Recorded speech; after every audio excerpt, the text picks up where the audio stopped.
परमानंद अनिर्वचनीय प्रेमा स्वरूपम मूकास्वादम मोक्षदायिनी सत्संगत धर्मकारची प्रातःवंदन। आज वेदांत को जानने का हल्का सा प्रयास करते हैं। वेदांत का ऐसा अर्थ समझा जाता है कि वेद जिन उपनिषदों से पूरे होते हैं, वे उपनिषद वेद जहां अपने शिखर को पाते हैं, वे उपनिषद वेद हैं।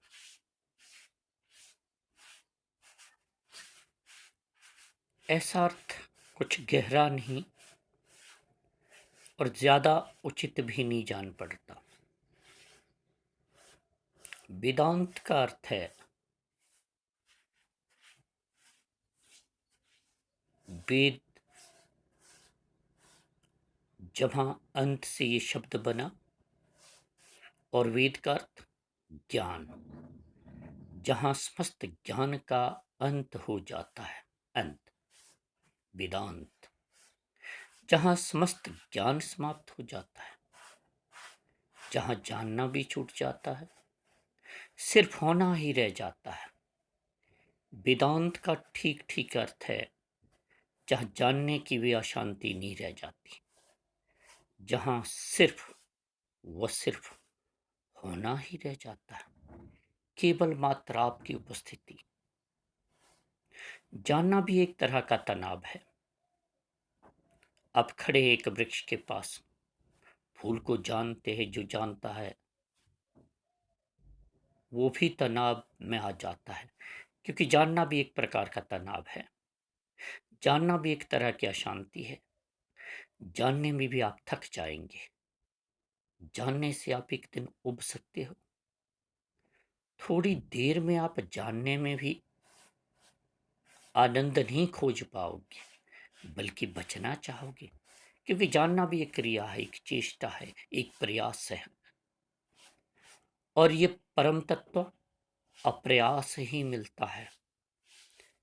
ये शाश्वत सनातन, ये आनंद कंद सचिदानंद घन अकाल पुरख वाहे गुरु जेहोवा,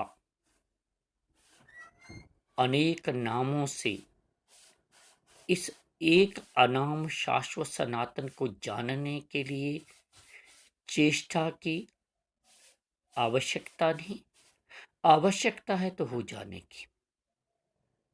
और जानने में आप दूसरे से संबंधित होते हैं। जानने का अर्थ ही होता है ज्ञाता और ज्ञेय के बीच में जो संबंध निर्मित होता है, जो रिश्ता बनता है, ज्ञाता और ज्ञेय के बीच जो सेतु बनता, जो पुल बनता है, इसी का नाम जानना है। और ये जानना भी आखिरी अशांति ही तो है, यह भी तो आखिरी तनाव ही तो है। यह जानना भी जहां छूट जाता है, सिर्फ होना ही रह जाता।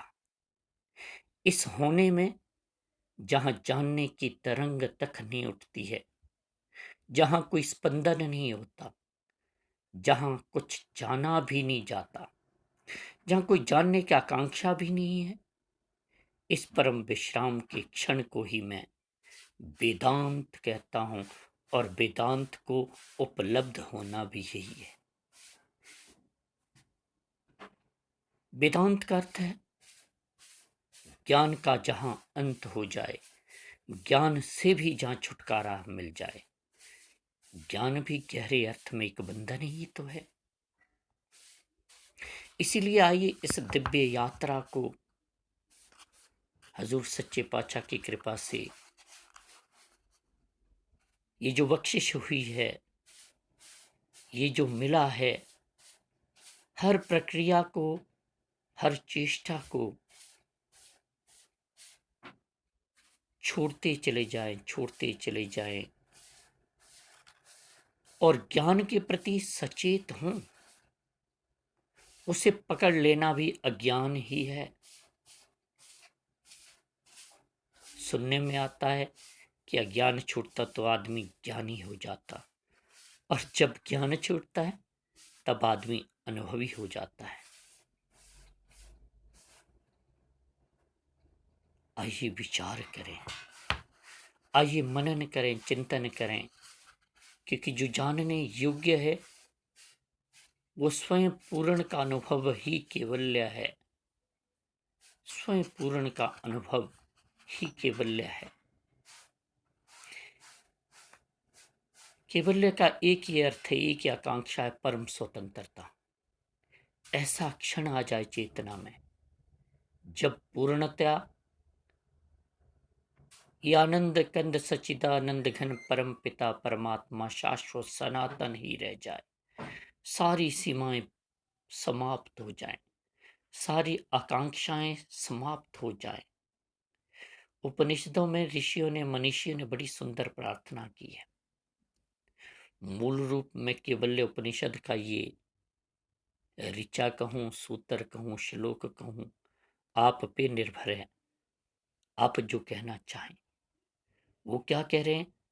ओम मेरे अंग वृद्धि को प्राप्त हूं, वाणी, घ्राण, चक्षु, श्रोत और सब इंद्रियां बल और वृद्धि को प्राप्त हूं।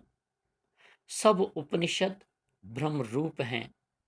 मुझसे ब्रह्म का त्याग ना हो और ब्रह्म मेरा त्याग ना करे, उसमें रत हुए मुझको उपनिषद धर्म की प्राप्ति हो। ओम शांति शांति शांति। ये शांति पाठ हर शास्त्र को लिखने से पहले इस आनंद कंद सच्चिदानंद घन परम पिता परमात्मा से प्रार्थना कि केवल आप ही रहो, अब द्वैत भी मिट जाए। इसीलिए ऋषि मनीषियों ने फैसले दिए, एको ब्रह्मा द्वितीय नास्ति। एक ही ब्रह्म तो है जो जानने योग्य, और जानने के बाद भी आपका ब्रह्ममय हो जाना जरूरी है। धन्य निरंकार जी।